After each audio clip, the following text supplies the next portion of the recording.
me more to my family. I've spent a grito in Mexico before, and so this is really special to get to experience it now in Los Angeles.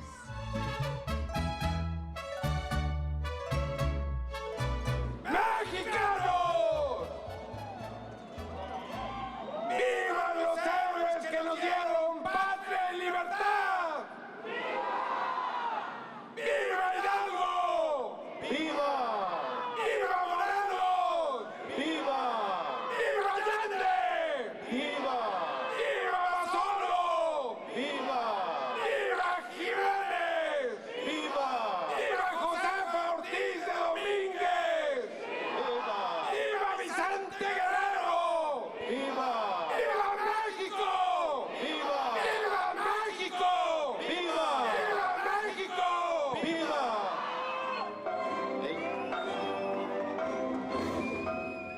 El himno nacional en posición de firmes.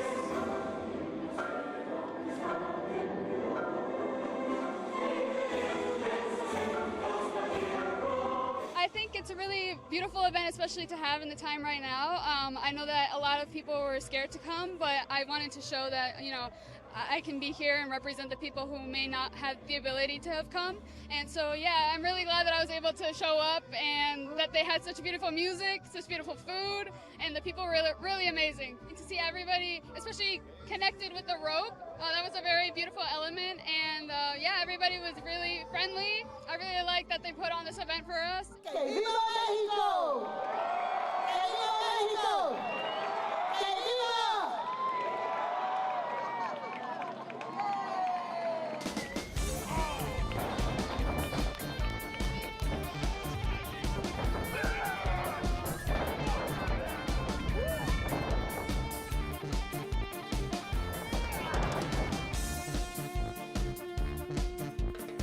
Los Angeles is the home of the largest concentration of people of Mexican origin outside Mexico City.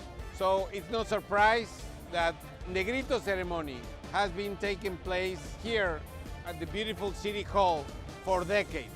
So it is very exciting, incredible privilege. I am honored to be the Consul General of Mexico in Los Angeles and to come and celebrate our independence, our pride in our identity, our culture.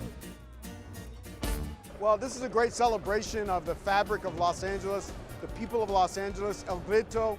The significance is that we are all bound by our willingness and our demand for freedom and independence. And whether you're Mexican American, African American, Anglo American, Asian American, all of our peoples have had struggles against oppression and struggles to take away our freedoms, and our people fight back against those, and we declare our independence. Mexican Independence Day is a reminder that those of us who believe in justice, those of us who believe in freedom, those of us who believe in equality, if we fight, even when it's darkest, like it's dark today, we will win and we will be victorious. Events like this just really underscore the opportunity to come together and the importance of coming together as a community. And while it may be affecting Mexicans today, tomorrow it may be another ethnic group, tomorrow another group after that. And so we know we have to work together, otherwise we're going to all fall. It's important that we talk about our freedom, talk about what we have in common, talk about our ability to work together. And so for me, Grito represents that.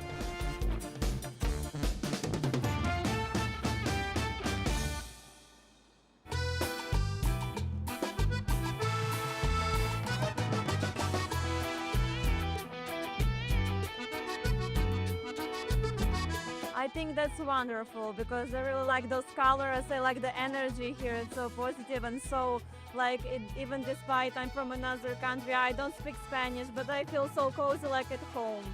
I think I've definitely was speaking Spanish in my previous lives because I feel so good. I feel like I belong here. So thank you for this, I don't know, all the organizers and all the people who made this possible. It feels very nice to be here. I just was walking around, I heard some music, I thought I have to check it. So here I am, and I'm glad that it's happened like this. Mexican Independence Day. I wish everybody peace, love, and all the best things and positive vibes.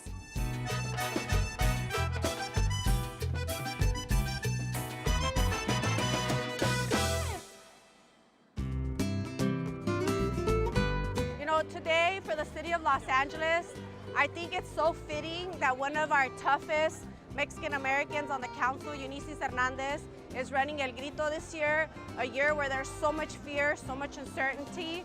But today was supposed to be a day of celebration, a day of happiness, and we're making that happen. The diversity of our city is seen in the folks that are here, and I'm just happy to be a part of it. To be able to talk about the importance of the Mexican American community and its impact in Los Angeles, internationally, locally, at all levels, Mexican Americans have always shown to be good Americans. And by continuing to celebrate our culture, that's our way of fighting. We should keep fighting for our rights because we made a difference in Los Angeles. We're here to stay, and we're going to continue making and building and making Los Angeles beautiful. I know that El Grito is a Mexican Independence Day, but I think we shouldn't just see it as only that, especially in the times that we're living in. Independence transcends any nation. It's supposed to be something we can all recognize. We should be celebrating any independence from tyranny, and I think that's why so many people have come out to support, because we recognize that. I want to remind our community that there is strength in numbers, and there are so many of us here in Los Angeles, and where government isn't able to intervene or support, we have wonderful partnerships with the consul generals from all the different Latin American countries, from our nonprofit organizations, from our labor unions.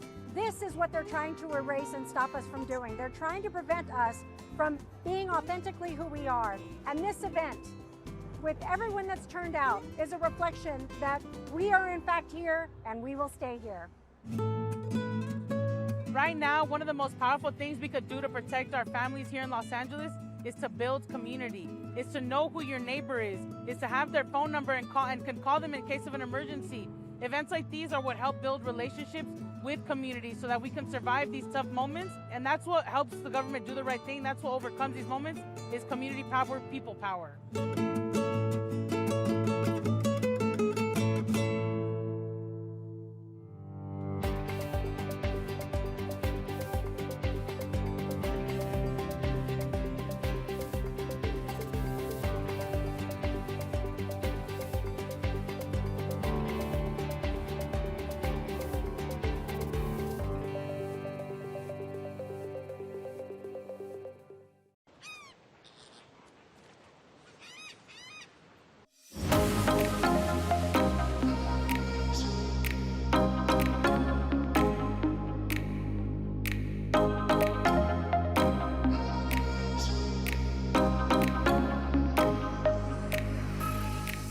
Los Angeles, a world-class city and home to one of the most complex transportation systems anywhere. With its renowned freeways and its ever-expanding public transportation system, the choices for navigating this sprawling metropolis have never been greater. While the future of transportation in LA is still being written, its past sheds some light on what challenges may lie ahead. It could be said that the history of LA transportation is a tale of two cities, one driven by commerce, innovation, and the public good, the other filled with conspiracy theories, legal battles, missteps, and in 2020, a global pandemic. But in spite of roadblocks, Los Angeles has always had an uncanny ability to reverse course, get back on track, and move full speed ahead.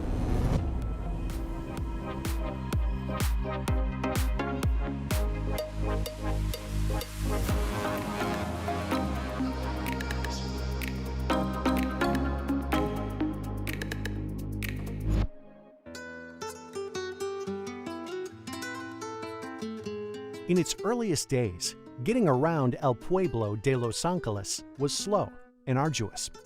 Travel was primarily on foot, over unpaved roads until the late 1700s. The Spanish arrived with horses and hooved animals, ungulates, and sometimes those are used as transportation devices, of course, and the indigenous people fairly quickly take those up themselves.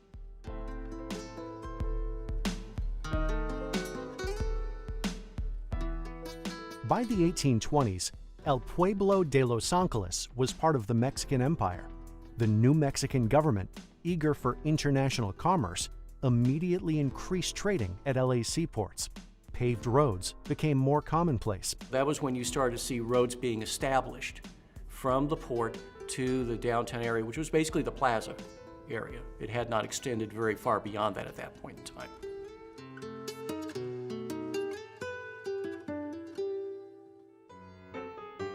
California had become an American state by 1850, and better transportation options like the stagecoach appeared. The westward expansion brought thousands of entrepreneurs to Los Angeles. Among them was a man named Phineas Banning, also known as the father of the Port of Los Angeles.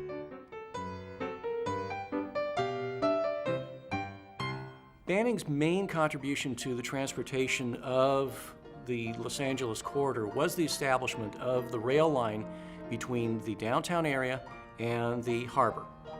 And so that was his main contribution to the transportation system as it started to develop between the harbor, which was where the commerce was coming from, to the plaza, which was where the customers were, where the distribution would later start branching out in all directions as the city grew and commerce became more and more of an issue.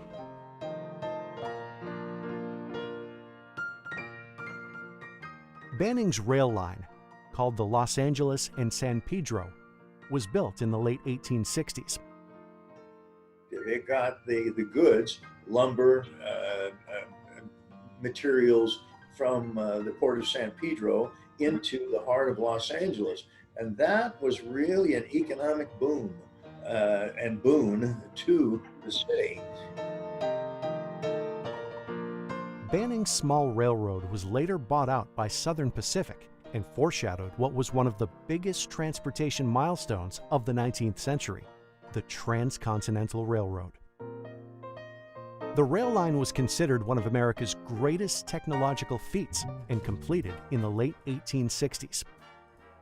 The Transcontinental ran from the East Coast to the San Francisco Bay Area, and in the mid-1870s, it was extended to Los Angeles.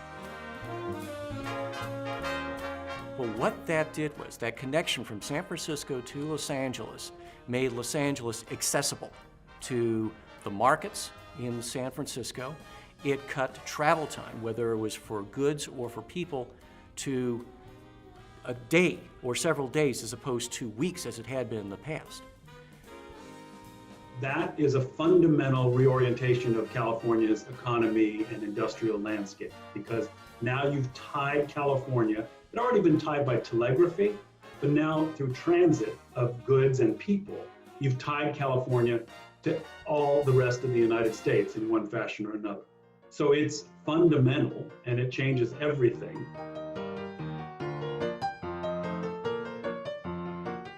This innovative means of transporting people and freight grew both LA's economy and its population exponentially. Now, snow-weary Easterners had a faster, easier way to go west and realize their California dream. Well, as people started coming out to Los Angeles from back east, and they started looking around, they discovered, we kind of like it here. And so they decided to stay, and that meant that not only was the community of Los Angeles starting to expand and the population increase, but now they were expanding out to other areas that were open for habitation really for the first time. Places like Pasadena, places like Glendale and Burbank, San Gabriel. In the 1880s, the choices for getting around Los Angeles had increased tremendously. Horse and buggy, wagon, walking, stagecoach, railroads, bicycles have made their appearance. And so we do have multiple ways of moving around that landscape. And then the next fundamental change is the increased trollification of Southern California. For 5 to 10 cents, the general public could now travel to more distant parts of the city, making the trolley a runaway hit.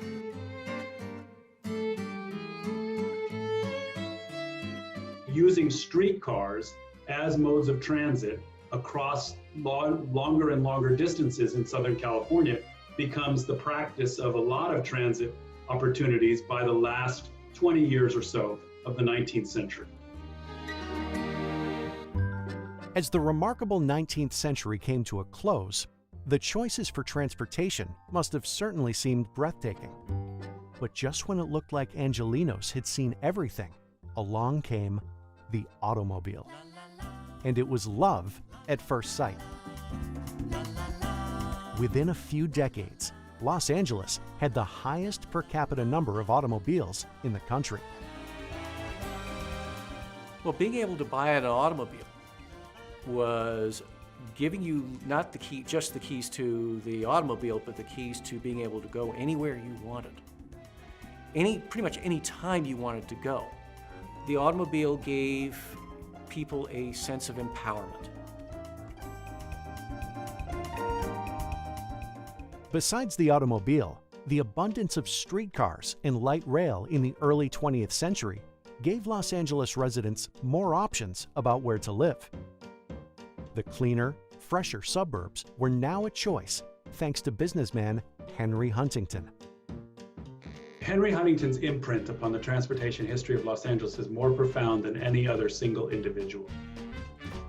Known as the father of LA urban planning, Huntington owned LA Railways and Pacific Electric Railway. His yellow streetcar made stops in the center of town, and his interurban red car service went to the San Fernando Valley, Orange County, and anywhere else where he and others may have owned land.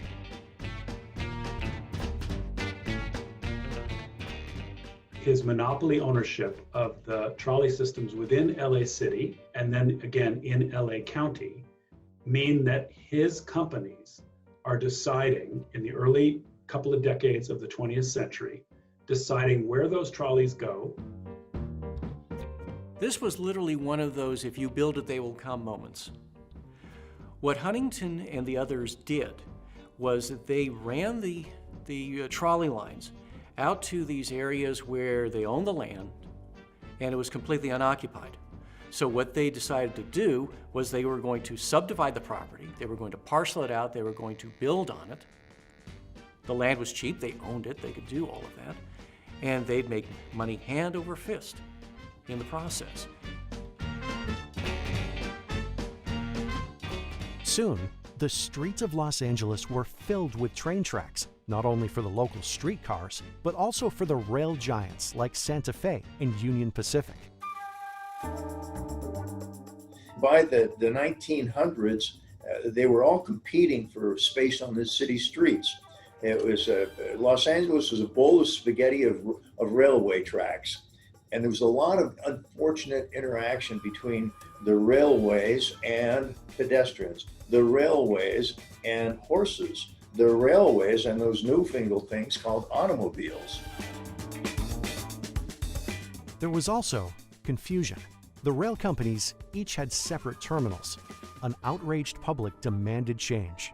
They wanted a single depot or a Union Station, like many other American cities. But Southern Pacific, Union Pacific, Atchison, Topeka, and Santa Fe did not agree. So they pursued the railway companies who resisted vigorously. This actually went to the California State Supreme Court twice, and then on to the United States Supreme Court over a 16-year period.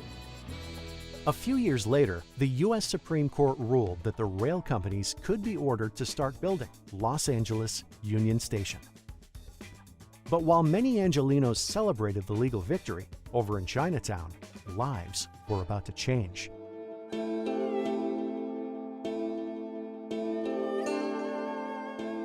It had been decided that most of what is now referred to as the Old Chinatown near Alameda Street would be demolished, and that land used to build the new Union Station. For residents of Chinatown, the future was now very uncertain. the Chinese Exclusion Act was in place. New immigrants could not become citizens. So you're forever alien and not allowed to become a part of society, not allowed to become a true contributing part of society.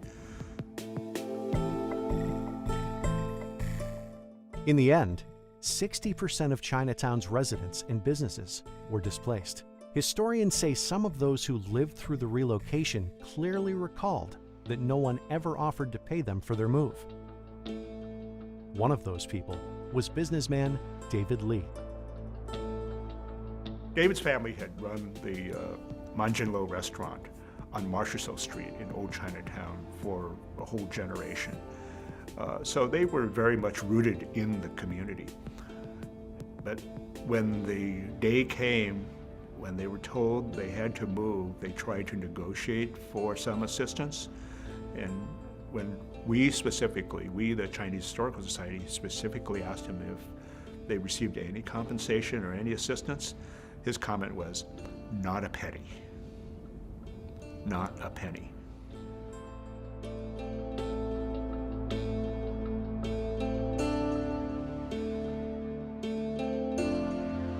As fate would have it, LA's new Chinatown was relocated about a half-mile away, and the building of the multi-million-dollar Union Station commenced. During the Depression, President Franklin Roosevelt's Works Progress Administration had begun identifying traffic safety problems and congestion in the now car-centric Los Angeles. The WPA documented the need for a highway system in LA that would allow for the free flow of traffic. The concept of the freeway was a single piece of road, completely free of challenges, whether they were traffic signs or traffic lights, pedestrian crossings, railroad crossings. There should not be anything to prevent you from being able to drive. The first segment of the Arroyo Seco Parkway, also known as the Pasadena Freeway, was built, making it the first freeway in the western United States. It was later placed on the U.S. National Register of Historic Places.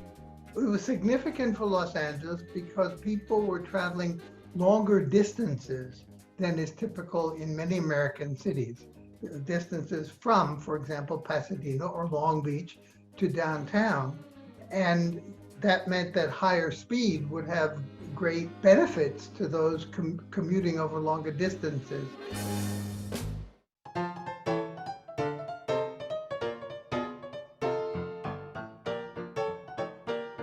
And in 1939, an impressive Los Angeles Union Station opened with a star-studded ceremony attracting 500,000 people. It was the epitome of sophistication and put LA on the map. We knew that this was something big for the city. This is rail traffic coming in, and this is first-class passenger rail, and it's a big deal. The wartime rationing of rubber and oil in the 1940s forced many Angelenos out of their cars and back onto streetcars again. For years, the streetcars had proven to be immensely popular in Los Angeles. The latest in big town transportation on rail. This short film shows actress Shirley Temple helping to inaugurate one streetcar line. Get ready for the first trip on your beautiful new streetcar. All aboard? Shirley, here's the fare. Great pleasure. Here you are, Shirley. Thank you. More. Thank you. But after the war, Angelenos got back into their cars, and the demise of the LA streetcar began. This is also when the enduring conspiracy theory took hold. The theory is that big automotive corporations bought up streetcars with the intent of forcing the public to buy their gasoline-fueled cars and ride on the buses that they manufactured. There was clearly a conspiracy because they did join together to purchase the streetcar lines, and they were found guilty. It started when the U.S. Supreme Court found General Motors, Firestone Tires, Standard Oil, Phillips Petroleum, and Mack Trucks guilty of conspiracy. They were charged with monopolizing the sale of buses, fuel, and supplies to a company called National City Lines. That company also owned LA's yellow car trolleys. But historians say that by the 1940s, LA's streetcars were already in poor condition and were considered too costly to repair. The streetcars were up for sale at bargain prices because they were losing money. And a number of companies, from Mack Truck to Firestone Tire and Rubber to General Motors, collaborated and thereby conspired to acquire streetcar lines all over the country. Transportation scholars say the decline of the streetcars was inevitable because of the increasing popularity of the automobile. And I think the appropriate interpretation is that the conspiracy existed to take advantage of the decline of the streetcars rather than being the cause of the decline of the streetcars. Either way, those who rode the red and yellow streetcars and trains have fond memories of those rides. 88-year-old Alan Weeks has loved trains all his life. He started riding them as a child. I used to ride the bus and the streetcar from where I live here in Eagle Rock. And I visited my grandparents lived in Santa Ana, and that's quite a ways away, and the red car went to Santa Ana, and I used to go down, take the red car, and it ran right through my grandfather's orange grove, and they would stop there and then get off in his orange grove and help him irrigate all day. And then I went home with him and had dinner and stayed overnight when my parents came and picked me up the next day. So I have that really nice memory. And as a rail enthusiast, Alan rode the very last red car to Santa Monica in 1953. Well, it was sad because it was an end of an era that most of us had ridden those cars for years. And we knew we knew at that time they were never coming back, but then we were totally wrong. There was a return to rail, but it would take another 3 decades. Hard to believe, 63 years ago we came this way on the last car.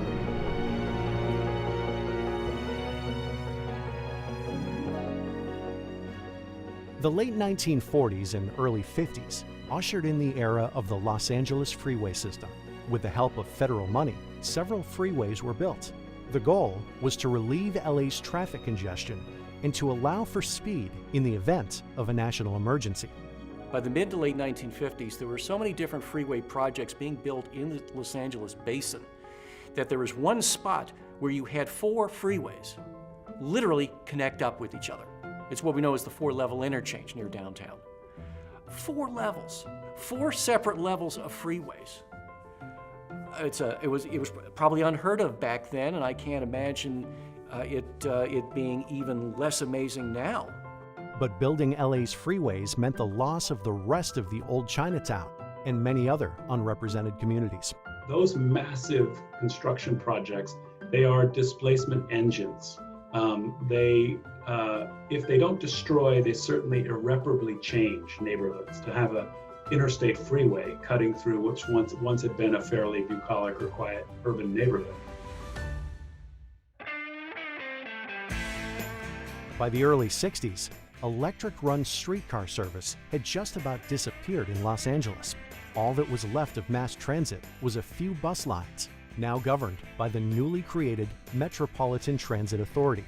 But these diesel-fueled buses, combined with greater reliance on the automobile, were blamed for contributing to the type of smog many will never forget. It would make your eyes burn. That was a common complaint. My mother had asthma. It made her just terrible in the summertime especially. When I went to college, you couldn't see the local mountains because they were so covered in this gray pale of thick smog that it was, you'd go home and you'd be coughing at night. But there was little anyone could do about the situation. As a child, Dawn Jenkins lived in a remote part of LA where the bus stops were so far away, her family had to have several cars. Her husband David came to Los Angeles in the 1970s. The buses, back then it was called the RTD, Rapid Transit District, and of course there's nothing rapid about them at all, but they used to belch big clouds of black smoke out their exhaust every time they started up. And of course, the cars never wanted to be behind them because they would inhale all that. It was really bad. And eventually they put tailpipes up the back of the bus so it came out the top instead of the bottom. And then eventually they went to natural fuel so it didn't pollute as much. But it was very bad. And as Los Angeles' population continued to grow, the need for better, cleaner public transportation was very much apparent. With federal support and local sales tax revenue, Los Angeles began to construct new rail projects in the mid-1980s. Later, LA Metro took over, and by the 1990s, the Blue Line light rail appeared, followed by the Red Line subway. It is going back to the future. If you look at the beginning of the 1900s, we had a Pacific Electric railway system that really defined Los Angeles. It created LA and it created the Southern California region. We had hundreds of miles of rail in our area, and that was taken out for the automobile, for freeways. Since the 1980s, LA Metro has continued to expand public transportation in the city and surrounding areas. By the year 2020, it had 4 rail lines, 2 subways, and more than 160 bus lines in operation.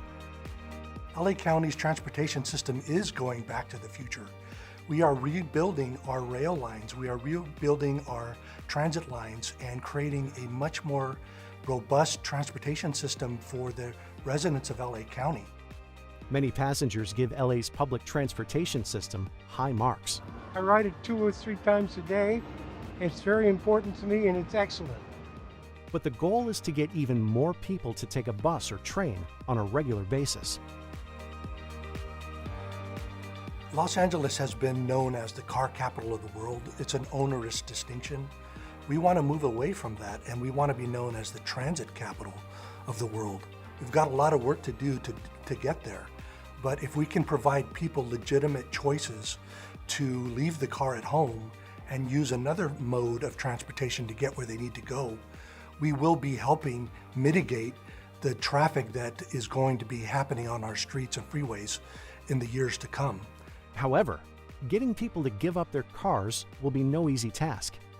For now, a major challenge in the minds of some is greater efficiency.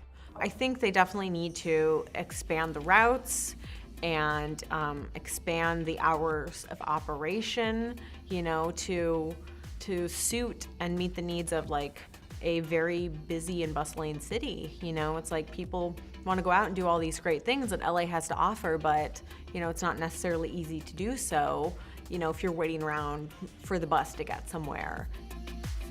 Another important means of transportation for Angelenos is provided by the City of Los Angeles' Department of Transportation. LA DOT runs the ubiquitous Dash buses and express bus service. The department also promotes alternative means of getting around the city, such as ride-sharing, walking, biking, and micro-mobility options. We're the largest municipal transit operator in the county. In a normal year, we move about 20 million trips. And then we also have a responsibility for regulating taxis, scooters, and electric bikes. So we have a really large portfolio of responsibilities that we have. The public can also choose to use Metrolink commuter trains and the National Amtrak service for longer distances. In spite of the challenges that may loom, LA Metro is continuing to plan for the future. It has 40 new projects scheduled over the next 40 years. Topping the list are the extension of the Purple Line subway to Westwood, a connector linking all light rail in downtown LA, a Crenshaw LAX project, and an extension of the Gold Line to Pomona. As part of Los Angeles Mayor Eric Garcetti's Green New Deal, LA DOT and LA Metro are committed to the use of clean energy. For example, LA is building more electric vehicle charging stations and plans to offer completely electric-powered bus fleets in the near future to help combat global warming. And in late 2020, Mayor Garcetti announced a major upgrade for public transportation, Hundreds of brand new light rail and subway cars were put into service in 2021. As for the future of LA transportation, officials say it will ultimately be a blend of private sector innovation and sound public policy. We can kind of play the long game, and we can have policy goals that are about, climate or public health or economic revitalization. The private sector is really good at being very nimble, being very quick, learning fast, and coming up with new ideas and experimenting in a way that we can't always do in government. And so having those, if you have those two things working together, you can really open up a lot of great opportunities. The private sector is already actively gearing up for the next big invention. One popular concept is the Hyperloop. It is a propelled form of travel that would propel passengers and freight in a tube at airline or supersonic speeds. Well, we have a tube, and that encloses a low-pressure environment. It's like flying at about 200,000 feet of altitude. And in that tube, you're able to go up to about 700 miles an hour. And Uber is also ready to take its brand to the next level, literally. There is talk of something called Uber Elevate. Instead of getting in your car and driving on the roads, you're going to jump in your plane and you're going to fly downtown. Or you're going to fly to the beach. Or you're going to fly down to Long Beach.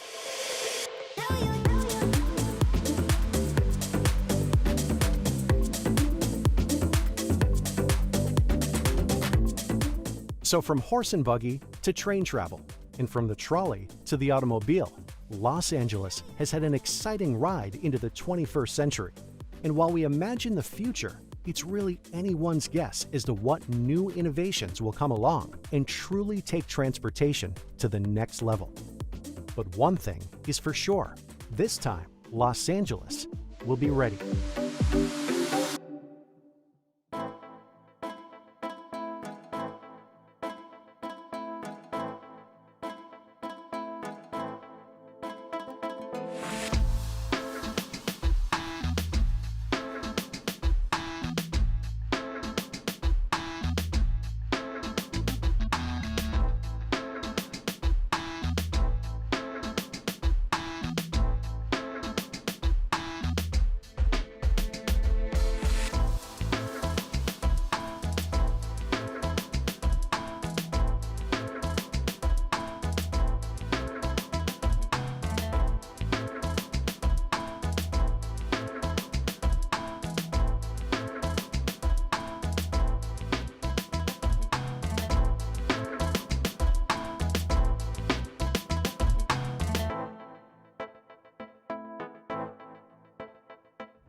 All right, good morning and welcome to the regularly scheduled meeting of your Los Angeles City Council. Today is Tuesday, the 4th day of November of the year 2025, Election Day here in the state of California. Make sure everybody has turned in their ballots and is wearing their I voted sticker today.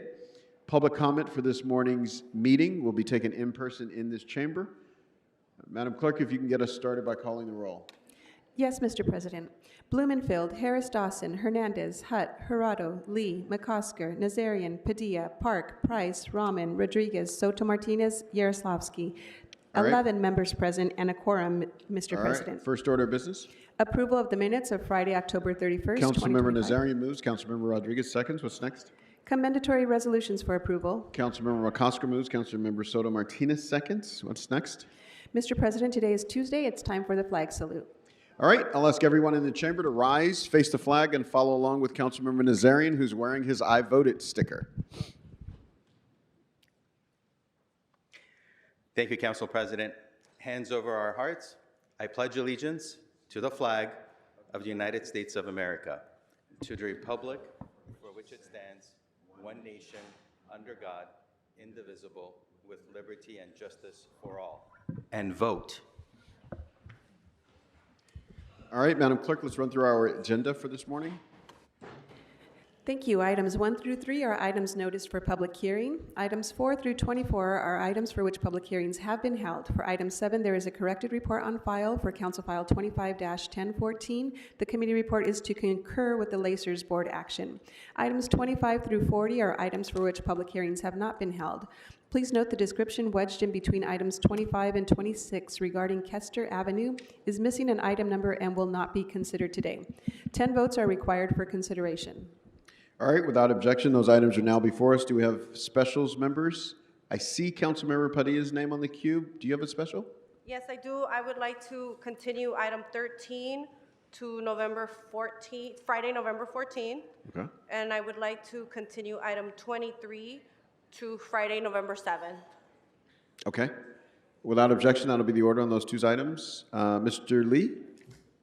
President, I'd like to ask if item number 2 can be continued to Wednesday, November 12th. All right. Without objection, that'll be the order. Councilmember Jurado? Good morning, Council President. Thank you so much. I'd like to call item 36 for a separate vote and 24 for comments after public comment. All right. Any other specials members? Councilmember Yaroslavsky. Thank you, Council President. I ask that we move the Budget and Finance Committee report, item 6. And All right. also item 39, the final map of track number 84622, which is located at 1361 South Kelton Avenue. And I ask that once that goes, it goes forthwith. All right. Without objection, that'll be the order. Any For other item 6, is there a second to that motion?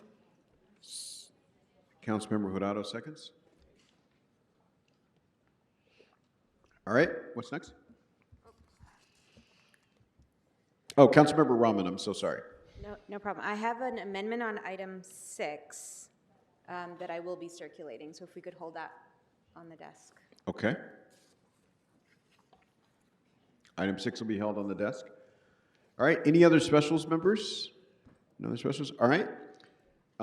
Madam Clerk, what items are available for consideration at this time? The council may now vote on items 4 through 5, 7 through 12, 14 through 22. All right. Those items are now before us. Let's open the roll, close the roll, tabulate the vote. 11 ayes. Mr. McCosker? All right. Without objection, that'll be the order. Madam Clerk? Yes, for the record, the ordinances for items 8, 11, and 12 will be held over 1 week unless reconsidered with 12 members present. All right. What's next? The council may now move on to public comment. All right.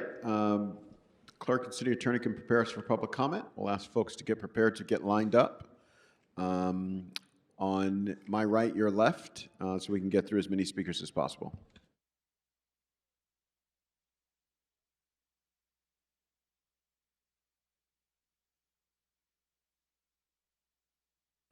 Yes, Mr. President. To people providing public comment, when it's your turn to speak, please state which of the agenda items you'd like to speak to. You will have 1 minute per item, up to 3 minutes total for the items open for public comment. We will tell you when your time is up. When speaking on the agenda items, you must be on topic. Our goal is to get through as many speakers as we can. If you are not on topic, or if we cannot tell whether you are on topic, you will get one brief warning from me or the council president. At that point, you need to get immediately and clearly on topic. If you do not do so, or if you again stray off topic, you will forfeit the rest of your speaking time and we will move on to the next speaker. The items on the agenda that are open for public comment are items 1 and 3 and items 25 through 40. So again, the items that are open for public comment on the agenda are items 1 and 3 and items 25 through 40. Item number 2 has been continued to November 12th.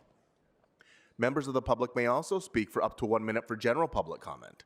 During general public comment, members of the public may speak to any of the items or anything else in the city's subject matter jurisdiction. A couple more announcements, if I could have the interpreters make this first one aloud to the room, please. If you require a Spanish language interpreter, please make sure to pause every few sentences so the interpreters can interpret. Si usted requiere interpretación en español, por favor asegúrese de hacer pausa entre sus oraciones para que el intérprete pueda interpretar. Don't worry, we will pause your time while the interpreters are interpreting, so you will get the same amount of time as everyone else. Thank you. No se preocupe, vamos a detener el reloj cuando el intérprete esté interpretando. De esa manera usted tendrá la misma cantidad de tiempo que los demás. Gracias. I have a couple more announcements.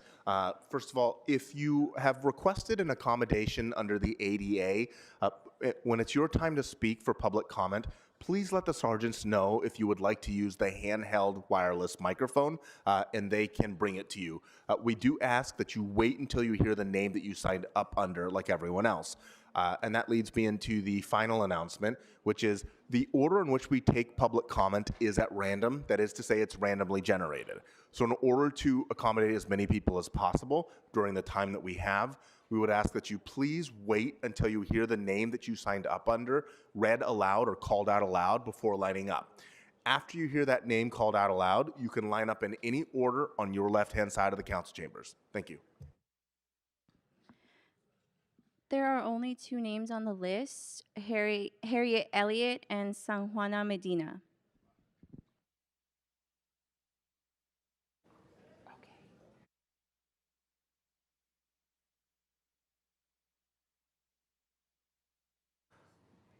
Good morning. Which items would you like to speak to? Buenos días. Vengo a hacer un comentario público sobre la ordenanza de trabajo justo de comida rápida. Good morning. Hola, buenos días. Hello, good morning. I am here to make a commentary about the fair wage ordinance for fast food workers. Adelante. Hola, mi nombre es San Juana Medina y soy trabajadora de comida rápida. Hello, my name is San Juana Medina and I'm a fast food worker. Adelante. Vengo el día de hoy a pedirles que apoyen la ordenanza de trabajo justo de comida rápida. I am here today to ask that you support the Fair Wage for Fast Food Workers Ordinance. Muchos trabajadores como yo pueden beneficiarse y mejor protegerse con entrenamientos acerca de nuestros derechos. Lots of workers like me can benefit from and be more protected with trainings surrounding their rights. Adelante. Parando las injusticias y abusos en nuestros lugares de trabajo. Stopping injustices and abuses in our workplace. Les pedimos, concejales, a apoyar la ordenanza de trabajo justo en comida rápida sin demora. Muchas gracias. And so we're asking for the council to support the ordinance for just fast food wage and work without delay. Thank you. Thank you. Before the next speaker begins, I would like to open the floor and ask anyone who would like to speak and hasn't already to please line up. Thank you. Harriet Elliott. I was going to speak on another item, but you're not having 6. Okay, so you have 1 minute for general public comment. Go ahead. Okay, except that I'm about that. I'm under darkness at night after. Yeah, I shouldn't have darkness when I'm walking home. Anyway, I'm going to public comment. This is Ron Johnson. Okay, the most advanced weapon systems encountered include quantum tunneling technologies that can tunnel or even teleport through shielding and penetrate right into shielded environments. By the way, I kept reading about him saying drone tunneling, and I asked people around me, they said there's no drone tunneling. Apparently, he knows something about teleportation, the physics behind quantum computing, that 3 people won awards this week in this book, my magazine, The Week. It's a Democrat. But I'm not going to be there when Ron Johnson talks. I'm sure it would be very exciting.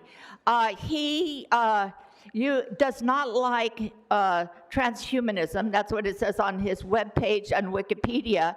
And yet he called his book Transhumanism. I don't trust him, but I'm glad if anyone else learns about teleporting. Thank you. Council President, all the names have been called for public comment.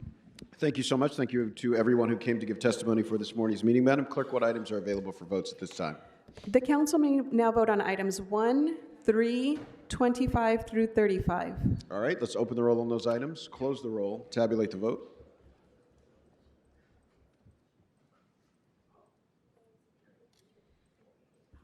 It looks like 12. 14 ayes. 14 ayes. All right. Would the council like to reconsider items 4, 11, and 12 now that there are 14 members present for the ordinances? Yes. Let's open the roll on those items, close the roll, tabulate the vote. 14 ayes. Okay, the items are now before council. All right. Let's open the roll on those items, close the roll, tabulate the vote. 14 ayes.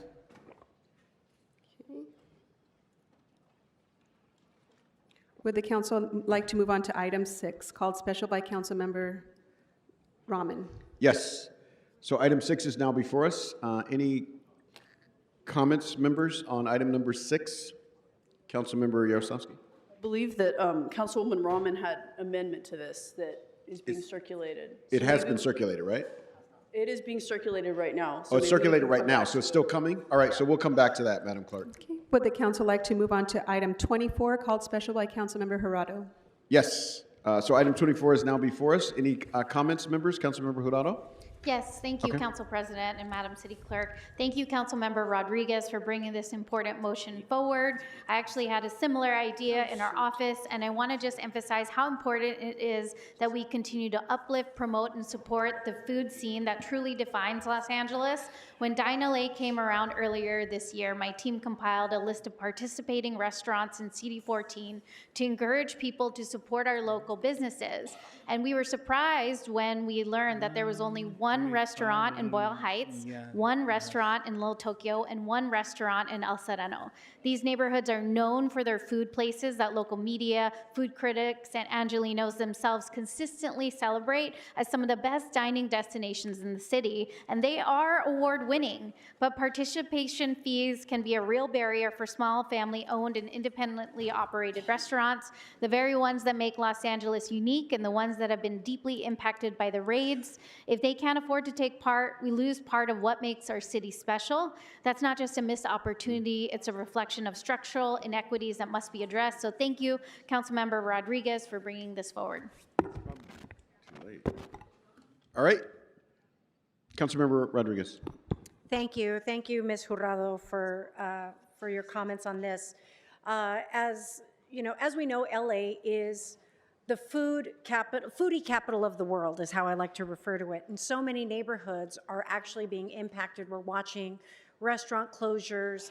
But this is a reminder, not just to LA tourism, but to every city department and agency that is involved in helping to advance the success of small businesses in the city of Los Angeles. Get out of the way and let's make business more accessible for people to operate here in Los Angeles. And this is just one example because there are barriers and frankly, it's been cost prohibitive for more restaurants to participate in Dine LA. And so what I want to encourage is this not just be an action that is forced by the members of this council directing these actions to take place. I want city departments, and this is a call to all general managers in every agency in the city of Los Angeles, you should be looking for opportunities to help make it more accessible for small businesses to do business here in Los Angeles, whether you're a restaurant or any other type of business in this city. So I just want to use this as one example that yes, these are things that we can direct as a policy-making body, but I want to see more of our departments actually taking the initiative to help ensure that businesses will remain here in the city of Los Angeles, be profitable, and be the job creators that we need them to be in this city. So thank you very much. All right, thank you, Councilmember Rodriguez. Thank you, Councilmember Jurado. Let's open the roll on this item, close the roll, tabulate the vote. 14 ayes. All right, what's next? Mr. President, very quickly, Councilmember Padilla has requested to continue item 13 to Wednesday, November 12th instead of Friday, November 14th. All right, without objection. Thank you. And if we can please also reconsider item number 8, an ordinance, now that 14 members are present. All right, item 8. We're voting on reconsideration of item number 8. Let's open the roll, close the roll, tabulate the vote. 14 ayes. All right, and now we'll open the roll on item number 8, close the roll, tabulate the vote. 14 ayes. Thank you. Would the council like to move on to item 36, called special by Councilmember Jurado for a separate vote? All right, let's go to item number 36, Councilmember Rahman. All right, this, I believe, Councilmember Jurado, this was supposed to be item 35, not item 36. Because of the numbering confusion on today's agenda, I think the wrong item was called special. So yes, okay, so item. So it's 35? Item 35, which we already voted on, is the one that she intended to call special, and I think a number of us All right. would like to vote separately on it. So, Madam Clerk, having heard what we've heard, Thank you. Would you like to reconsider item 35, or would you like to change your vote for item 35? Consider item 35, please. All right, let's, and have we voted on 36? Yes. No. No, we have not voted on 36. All right, can we dispose of 36? It's okay to dispose, okay. All right, let's Thank you. open the roll on 36, close the roll, tabulate the vote. 13 ayes, 1 no.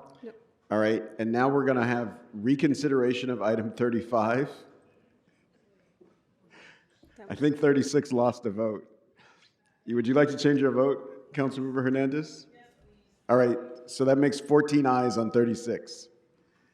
All right, now we have reconsideration of 35. Let's open the roll on reconsideration, close the roll, tabulate the vote. All right, now item number 35. Any comments, members? It's called special for a separate vote by Councilmember Jurado of the 14th District. So open the roll, close the roll, tabulate the vote. 10 ayes, 4 noes. All right, what's next? Thank you. That item passes. And just to reconfirm, item 39 has been requested to go forthwith. All right, without objection, that'll be the order. What's next? Thank you. The council has motions for posting and referral. They are posted and referred. Announcements, members? Announcements? Mr. Nazarian. Sorry, Council President, not an announcement, just asking for a forthwith for item 40. Item 40, forthwith, urgent forthwith. Thank Without you. objection, that'll be the order. All right, you got it. Announcements, Councilmember Hernandez. Yes, I just wanted to flag that right now there's, in the last hour or so, there's been some raids taking place at the Cypress Park Home Depot. It sounds like it was hit a couple times this morning, and that agents were staging by Dodger Stadium. So we've sent information out to our community, but just be careful. And we don't have any details on the number of people taken yet. Thank you. Thank you so much for that update, Councilmember Hernandez. Any other announcements, members? All right, seeing none, I'll ask everyone in the chamber to rise for adjourning motions. Pardon me, Mr. President, before we do that, if we can please dispose of a couple more items that we did not complete. Item number 6 was still being held special for an amendment for Councilmember Rahman, which has now been circulated. All right, so everybody can sit back down. Item 6, as amended by Councilmember Rahman, is before us. Councilmember Rodriguez. Yes, I'm just curious, the amendment that you included about ITA reporting on this, on the metrics? That was included in the Arts and Parks report, so we just wanted to make sure that the additional instruction, this was sent to 3 different committees, and there was some confusion in the final instructions which were passed, so we just want to make sure all of the instructions were included in this. So that's why that item C was included. Okay. And item 7B was from our committee, which was inadvertently removed in the final report, which we wanted to make sure we included. Okay. I just wanted to be, I wanted to be clear just for ITA in terms of like what the expectation is for them, just because, again, it always goes back to the source of who provides the data is frankly the problem, is what we're constantly running up against, is that the mayor's office is not forthcoming with the actual data that ITA, I don't want ITA to be held account for data that they're not receiving when all they're going to do is just basically produce the results on their website. So I just want to be clear for the CLA, you know, that perhaps data that's being withheld from the mayor's office. So that's my only concern. Point well taken, Councilmember Rodriguez, and I just wanted to thank Mr. Espinoza for helping us reconcile multiple confusing sets of instructions from committees, just to make sure that all of the instructions that committee members had included were in the final document, which is what resulted in the amendment. So thank you. Got it. Thank you for the amendment. Thank you for your patience, members. All right, so let's open. Councilmember Hernandez. Councilwoman Rahman, how would you feel about a friendly amendment to that, to C, asking, adding in with the assistance of the CAO? And the only reason why I bring it up is because they have some internal systems that have been developing really good KPI and metrics, especially for like unarmed crisis response, that I think would be really helpful in documenting some of this type of service delivery. So that's, thank you. All right, so it's Thank you. now as amended by Rahman and a friendly amendment by Hernandez. We ready to open the roll on this item? All right, let's open the roll, close the roll, tabulate the vote. 14 ayes. All right, anything else, Madam Clerk? Thank you. Yes, if we can also, if the council would like to take the vote on items 37 through 40. All right, let's open the roll on 37 through 40, close the roll, tabulate the vote. 14 ayes. Councilmember Yosowski. Thank you. Can I ask that 39 go forthwith, please? Without objection, 39 will go forthwith. Okay. Now, if the council would like to move on to adjourning motions. Thank you. All right, I'll ask everyone in the chamber to rise for adjourning motions. Any adjourning motions to my left? Adjourning motions to my right? Councilmember Park. Thank you, Council President. Today I ask that we adjourn in memory of a true LA icon, the incomparable Diane Keaton. Diane Keaton was more than a Hollywood legend. She was a storyteller, a preservationist, a creative spirit who embodied everything that makes LA so special. From her breakout role in The Godfather to her Oscar-winning performance in Annie Hall, Diane redefined what it meant to be a leading lady. Funny, fearless, and unapologetically herself. With a self-deprecating streak, Diane Keaton utterly charmed her admirers and became a staple in Woody Allen films. None of us will ever forget her iconic roles, Something's Gotta Give, So It Goes, Mad Money, and my personal favorite, Father of the Bride. But beyond the silver screen, Diane Keaton was one of our city's fiercest advocates for architectural preservation and historic character. She didn't just love LA, she protected it. She invested her time, her voice, and her own resources to restore historic homes, champion the work of local architects, and remind us all that beauty and history deserve to be saved. She did all of that with her signature Diane Keaton flair, the hats, the humor, the wit, the singular charm that made her so beloved across generations. LA lost a legend, but her legacy in film and preservation will live on for generations to come.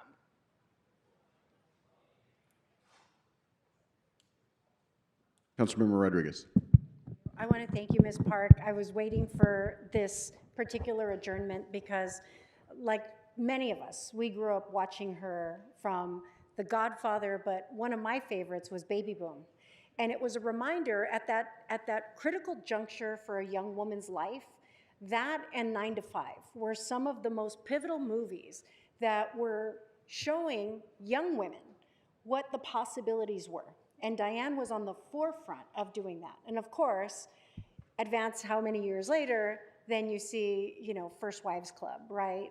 Her contributions for the advancement of women, because of the movies that she was in, because of the roles and how she played and how she carried herself as a very strong, independent woman, whose origin I was happy to discover. She grew up in Highland Park. She was everything Angelino, and I think I was really saddened to learn of her passing, and she was just an incredible example of a woman who gave back in multiple ways, and it was a tragic loss for Los Angeles, obviously, as you indicated, because of her immense contributions even to the preservation of architectural style and history here in Los Angeles, and she will be sorely missed. Thank you. Thank you so much, Councilmember Park, Councilmember Rodriguez. Any other adjourning motions, members? All right, seeing none, we're adjourned. Thank you so much, everybody.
Does this, that, the other. We have a community survey that we'd like everybody to spread and take so that we can learn how do we help you the best. This is a wonderful, casual setting that we can come and have the questions, our concerns, addressed to the police officers, and in turn for them to let us know how we can help them.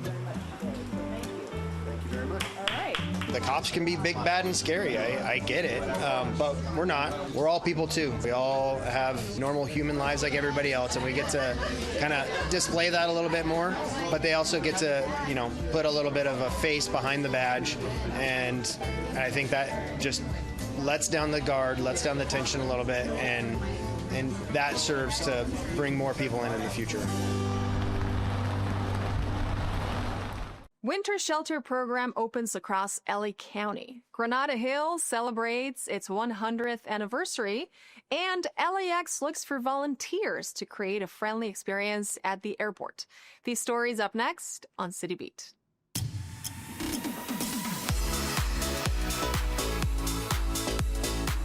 Los Angeles Homeless Services Authority, LAHSA, announced that its Winter Shelter Program opens on November 1st. The Winter Shelter Program is for those experiencing homelessness during LA's colder months. Shelters are located across Los Angeles County and will operate 24 hours a day from November 1st through March 31st, 2026. The program offers overnight shelter, meals, showers, and case management services. Those in need of a shelter place are urged to call 211 or 1-800-548-6047. For more information, visit lhasa.org/winter-shelter. Councilmember John Lee joins the honorary mayor of Granada Hills, John V. Ciccarelli, to celebrate the 100th anniversary of the founding of Granada Hills. Previously known as Sunshine Ranch, the area consisted mostly of farms and orchards before being renamed in honor of the Spanish city of Granada in 1926. In the 1950s, Granada Hills adopted the slogan, "The Valley's Most Neighborly Town." The centennial celebrates the area's history with a year's worth of events and festivities. A gala will be held on April 18, 2026 to mark the official 100th anniversary of Granada Hills. For more information, visit granadahills100.com.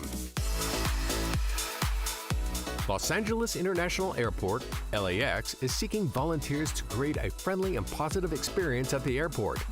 The Volunteer Information Professionals, VIP, program provides training in customer service, airport procedures, and emergency assistance. VIPs assist in providing directions to facilities, helping passengers find transport, and aiding communications between travelers and airlines. Volunteers are located in information booths on the arrivals level of each LAX terminal in the baggage claim area and nearby exits. For more information, visit lawa.org/volunteer-opportunities.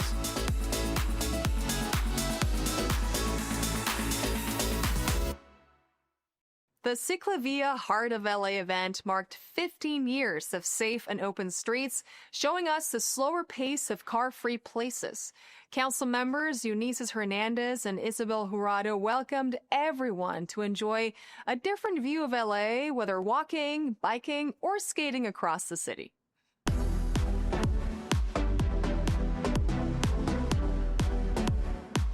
Today we are celebrating 15 years of Ciclavia with Ciclavia Heart of LA. People are going to be going through Little Tokyo, Chinatown, MacArthur Park, Pico Union, and enjoying open streets. People can come and ride their bikes, walk, run, close off the streets, and really enjoy the day without a car. So we're really excited to be a part of a healthy, sustainable Los Angeles. It's important for people to bike, walk, run, and actually experience the city on foot and slowly so they can see all the offerings that the city of LA has. Whether it's a small business, whether it's a museum, whether it's a rooftop band, this is what LA is all about. And having days like this where people can experience it slowly and outside of their cars is just part of what makes LA beautiful. I'm born and raised in LA, and I've watched Ciclavia grow so much. I've just walked Ciclavia, I've used my roller skates on Ciclavia, and so I'm really excited to test a new bike out today.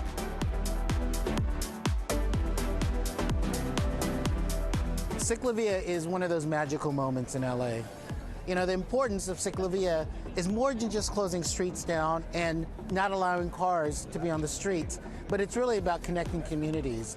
Getting out and moving your body is a great way to see the places that we love and see people that you love and support businesses that you love.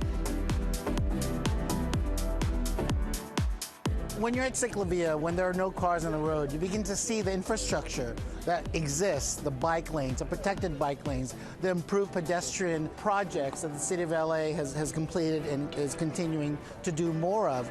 You know, what it reminds us is that streets are here for us to share. It's not simply for cars and trucks. Metro's been a part of really encouraging cities to look at different ways to encourage bicycle ridership through our bike share programs that Metro has sponsored, and we actually fund through Measure M a number of cities in building bike lanes.